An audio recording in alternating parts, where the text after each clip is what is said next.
Hey guys, we're back. Welcome to season 6 of Pixel Peak. Hope everyone had a good winter break and are ready for the new year. As always, a new year means new gaming news, so let's get started. Steam has a Lunar New Year sale to celebrate the Chinese New Year. A new truck simulator game mod now allows you to deliver COVID vaccines. That's interesting in an odd way. Yeah, talk about timing. Animal Crossing has another update, and along with the typical seasonal releases, 2 familiar characters are making an appearance. Valve, the company that started the platform Steam, has found themselves in a lawsuit. And this week we have Ruby analyzing GameStop because boy is the stock for GameStop high right now, and there's a lot to be said about it. And not only that, but we also have a review on Cyberpunk 2077 from Ruby this week. As always, we hope that you enjoy our show. I'm Kristen Lawrence. And I'm Sydney Thompson, and we hope you enjoy your stay on Pixel Peak.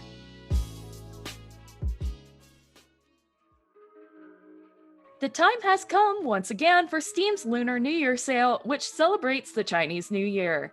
This year, that date falls on February 12th, and there was an early leak that Steam's sale will take place from the 11th through the 15th.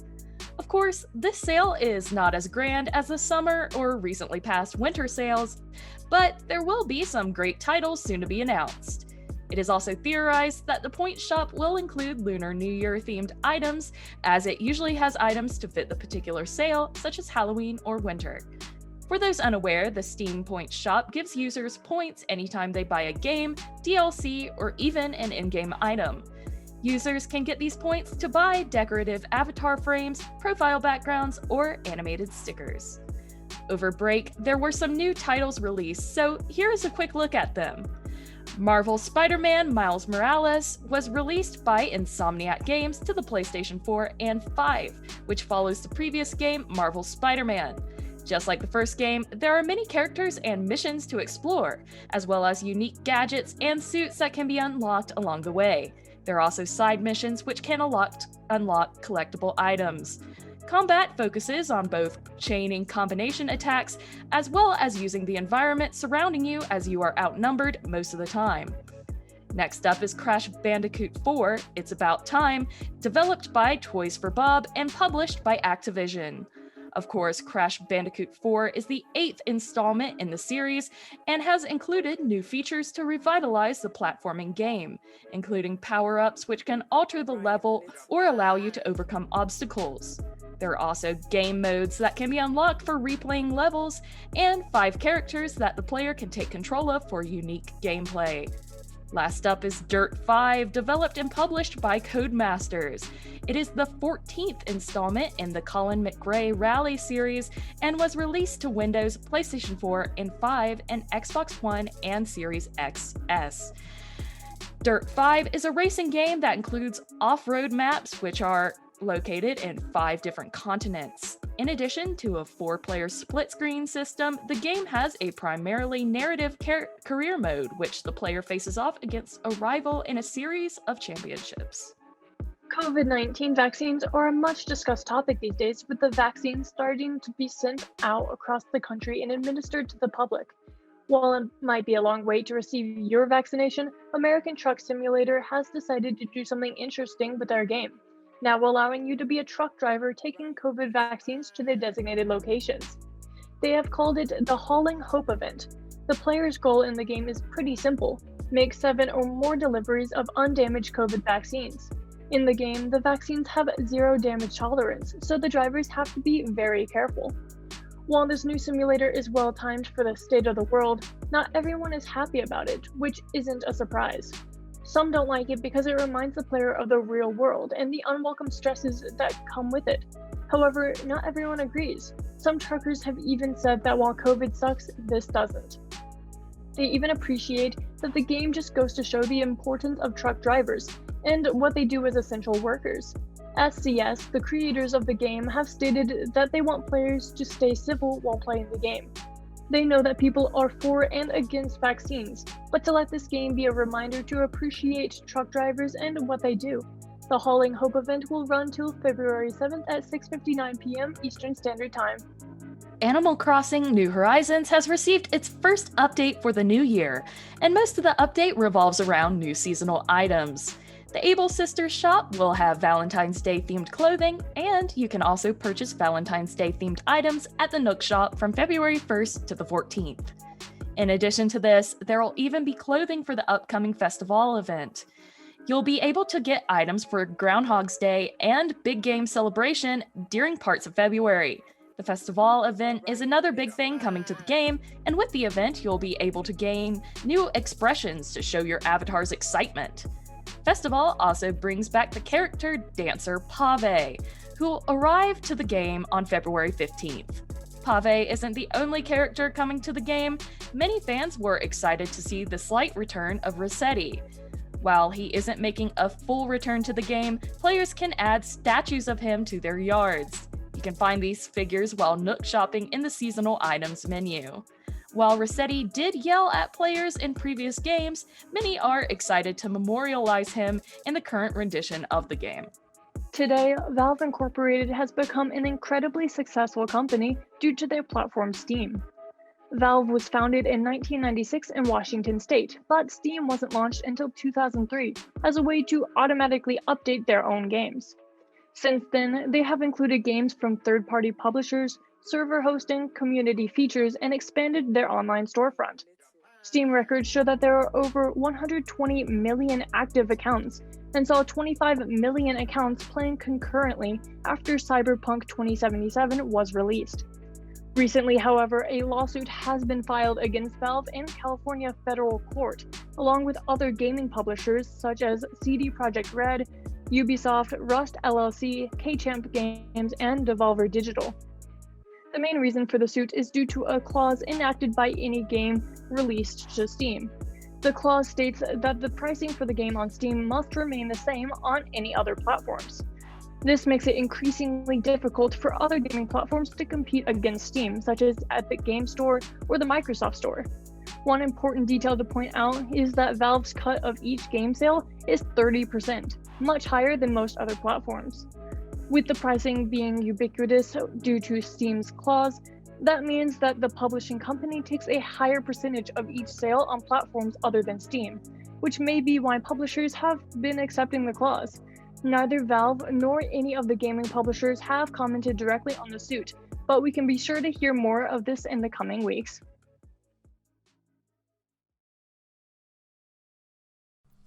So, Cyberpunk. One of the most highly anticipated games of the past 10 years, but yet another victim of the all too common practice of rushing out a game way too soon. It had so many good things going for it. It had excellent source material and one of the most renowned AAA developers behind it.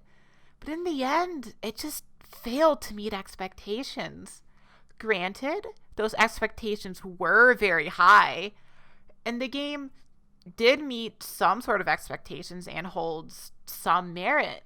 I played through every quest and I can say I had fun playing the game, but it still leaves me with the feeling of something missing. Let's hop right in and talk about it. First things first, I'd like to note that I was fortunate enough to be able to play this game on a powerful gaming PC. This review is made from that perspective, so please keep that in mind.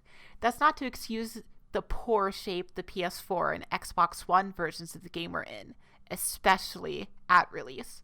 So if you're able to, I would highly suggest playing this game on a PS5, Xbox Series X, or PC. Okay, with that said, let's get the bad stuff out of the way. This game was clearly released in an unfinished state. This game came out with a myriad of bugs and glitches, from quests not working right, to random characters T-posing, cars driving through walls, cars randomly exploding. Sometimes an enemy would get stuck in the floor and become really difficult or impossible to kill, and it just stops game progression. Sometimes reloading the saves helps remedy these issues, but it just really kills any sense of immersion this game makes. Aside from the glitches and bugs, it just leaves a feeling that this game is missing a lot of things. For example, the crime system feels super tacked on. as when you drive 2 feet away from a crime scene, the cops just forget about it. There aren't any police chases. The only thing the cops do when you commit a crime is spawn right behind you and try to kill you. But they won't chase you for more than a small distance. Speaking of, the driving system feels pretty clunky. It's a surprisingly large part of the game with many vehicle options, like there's a bunch of motorcycles, a bunch of different kinds of cars, trucks, etc. And it just feels unpolished. Tight turns are very difficult, and the AI for the other cars just doesn't exist. Instead, just moving on a fixed path. This leads to many collisions, having to turn around and accelerate again. And sometimes you'll just see these cars stopped in the middle of the road when they come to the end of their path. The minimap is also really small, leading to a ton of missed turns and having to stop, turn around, accelerate again. It just really messes with the pacing of the game. Another thing I'd like to talk about is the melee combat system. It feels pretty unpolished and just basic. Melee combat systems in RPGs can be really fun and intuitive, but here it just feels underpowered and kind of clunky to use. It's really disappointing to see one of the most popular cybernetics, being the Mantis Blades, the arm blades being shown in all the marketing and all the trailers, just feels so counterintuitive to use. Additionally, the crafting system also just feels kind of useless. The items you get from it aren't particularly good, and it takes a ton of button presses just to craft a couple healing items, so it feels like it just takes forever. Another thing I disliked in regard to the combat system was the fact that many enemies felt like they had way too much health and just took a long time to kill, especially when you have many of them attacking at once. V felt like they only had a small bit of health compared to them, which is fine when playing on the hard difficulty like I did, but it definitely felt like one of the bigger departures from the original tabletop game. The original tabletop game had an excellent combat system called Friday Night Firefight, where the gist of, or like the main philosophy there was, you can be one of the most skilled or powerful people in Night City, but humans are still weak to bullets. And that philosophy definitely applies to V, but it doesn't apply to all of the enemies you fight. So it's definitely a weird place to depart from the source material. Anyway, that was a lot of negative things. But Cyberpunk just has a lot of things in its favor. Easily the most noticeable is the world building. When this game is running correctly, it's just breathtaking to be wandering around Night City with all the buzz and the lights. The visuals, especially with ray tracing on, are absolutely beautiful. The sound design is also masterful, really adding to the intensity when appropriate, and it just makes you feel like you're really in Night City. The sense of immersion this game has is one of the strongest I have ever experienced in a video game. It's nice just to drive around and just see things. Also, talking about the characters are really cool. They have a lot of depth and have some really, really interesting interactions with V. This game is just overflowing with the lore, and it stays very faithful to the source material. I'm a fan of the original tabletop game, and there's so many callbacks to specific events in it, and you even get to play some of them through flashbacks. One of my favorite sections in the game was when you get to play as Johnny Silverhand back in 2020, going through some of the more iconic stories told in the tabletop RPG. And just the main story was absolutely joyful to play through. It had some really great moments, and just it really added to the immersion that this game had. The side quests are also super well done. They can be kind of goofy, or they can also be really interesting. One of my personal favorites was one where you scoured around the city looking at all these different things, doing this whole investigation for this mystery you can't really solve. And in the end, it was just some really elaborate prank some person pulled, and I just really liked the ending to that quest. It was just weird, and I love how CDPR just didn't really take risks with that. It kind of just did what they wanted with this, and in many places that just worked. This game also has some good amount of replayability given all the choices you have, like the life path options you get to pick, V's origins, or how you interact with characters, or even the kind of build you pick with the progression system. So this game definitely has a lot of replayability. In the end, you can really tell this game had a lot of love and care put into it. But it was unfortunately rushed out and poorly managed. I'm glad that CD Projekt Red have been working on the game with their multiple releases of patches and hotfixes over time. But unfortunately, this doesn't undo the disastrous launch this game went through. Playing through this, I could definitely tell this game needed another year, maybe even more, in development. Even though this game saw many delays, it just really needed the extra time that badly. But even though this game has a lot of problems and bugs, it's still a good game. I had fun playing through all the quests, but the unfinished nature of everything keeps it from being truly great. After giving CD Projekt Red some time to fix this up, I'm pretty confident it'll get better from here. But as of now, it's only good. Only time will tell where this game will end up after all the promised patches and DLC planned to be released in the future. But overall, I have to give this game my rating of a good game.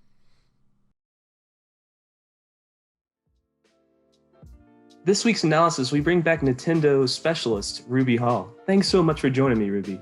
Thanks for having me back. Well, if you know me very well, I love to dive right into the questions. So if it's cool with you, let's get right to it. Let's get started then. Awesome. So my first question for you is, what is all this I've been hearing about GameStop and the stocks? So GameStop and the stock market has been really weird lately. It has shot up to prices like over $400, over $300. It's just absurd. Like, this is like Fortune 500 levels of pricing. But it's weird since GameStop is like really struggling lately. And that's because of something called a short squeeze that's going on. So basically a bunch of hedge funds have a ton of GameStop stocks and they sold it all off at a high price, hoping for it to crash so they can buy it all back cheaper. It's basically what they've been doing. And what people have been doing is they've been buying up all the stocks that were sold off. So now the hedge funds can't buy as many stocks back. And since there's so little stocks, it caused something called a short squeeze, which shot the price all the way up. And now you see the absurdity that you've been seeing on the internet. So this all originated from the Reddit group Wall Street Bets, and they're just a Reddit thread, but can you explain more about this? So Wall Street Bets is a subreddit historically known for kind of making a joke out of stocks. Like, they'll meme on them. They might say like, buy this, buy that, like kind of as a joke. Some people have made money from it, but it's definitely like a bit of a joke. But as of recently, they are kind of the ones who started the craze for this GameStop stock, because they realize these hedge funds are trying to short GameStop stock. So they decided to use their buying power. You know, there's a couple million people, and the buying power of a couple million people is huge. So they've been buying out all these stocks, resulting in a squeeze, shooting the price all the way up. And there's been a ton of people making a lot of money, like millions and millions of dollars. And these hedge funds that are trying to buy these stocks back have lost billions. Like, they're starting to get bankrupted. So it's kind of huge. They keep pressing it. They're also pressing for other stocks as well. And it's just, they have this huge buying power. They've got a ton of new people on the thread, like over 4 million in over a week, because they've been getting so much attention. And they just have this huge buying power. So they're kind of looking at other things. They want to make a bit more money. So it's really interesting to see this group of people come together and just take down Wall Street. Oh, absolutely. So with that being said, Reddit is more known for a younger generation audience. And with that being said, because this is being such a craze, do you think this will increase the overall interest in the stock market for younger generations? Oh, most definitely. Because people are realizing the stock market is just kind of like a joke or a game. And it actually doesn't mean anything, because the stock market always had a reputation of being kind of like restricted or gatekept by a lot of the older generation because they feel like they know it. But now that the younger generation is getting into it, they're all freaking out. They don't know what's going on. So it definitely makes it seem a little bit more appealing to get into. But then again, the stock market is just gambling, so I don't know how long this will last. That's very true. But the one company that started it all from the beginning right here is GameStop. How were they doing before this and after this started? So GameStop has been in a really weird spot due to the fact that games were mostly sold online. Their whole thing about like physical games isn't exactly as popular as it used to be. Most GameStops have mostly like game merch, Funko Pops, that kind of deal in their stores, with still like the games in there, but it's more often just like merch. They've been in kind of a rut though. They've been kind of on the decline, which is the reason why these hedge funds thought their stock price was going to plummet. That's why they bought it all up. I mean, they sold it all off. And GameStop is about the same spot. Their stock price doesn't change anything. I think GameStop is going to continue to decline and eventually go out of business.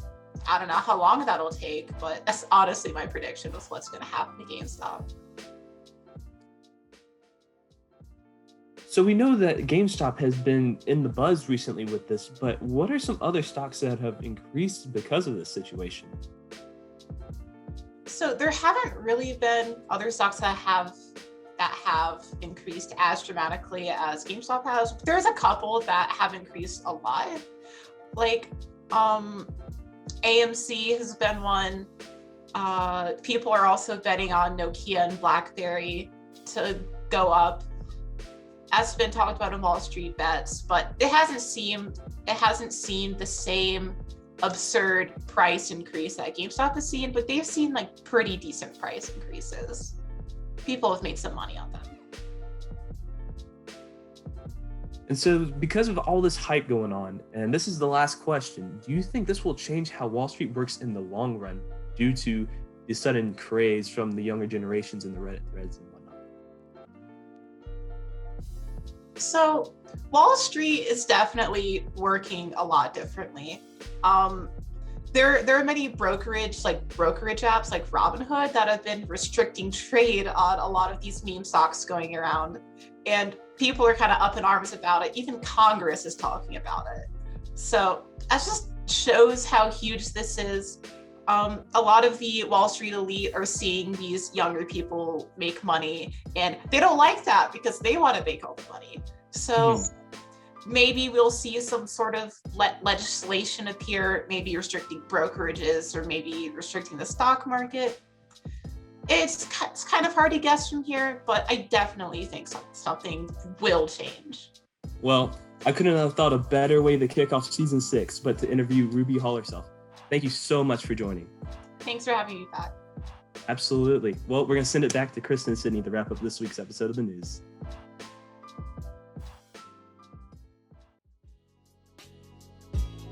Wow, that game looks amazing. Thanks, Ruby. Yeah, I was on the edge of getting it myself, but I think she may have just convinced me. Until then, though, thanks for tuning in this week, everyone. As always, we have new Pixel Peak episodes coming out every Monday afternoon at noon. You can find them on WatchAppTV.com, Skybest Channel 20 and 1020, Spectrum Channel 198, and on AppState's Campus Television Channel 23.3. And you can always get reminded of upcoming episodes by following our Facebook, Twitter, and Instagram accounts at Pixel Peak App TV. Of course, we have our incredible crew to thank for another great episode. Thanks to writers Rebecca Larson and Josh Beal, analyst and game reviewer Ruby Hall, and producers Nick Corbin, Elise Taylor, Haley Cipher, and Jacob Barber for another week of impeccable gaming industry content. Thank you all for watching, and we hope you enjoyed your stay here on Pixel Peak.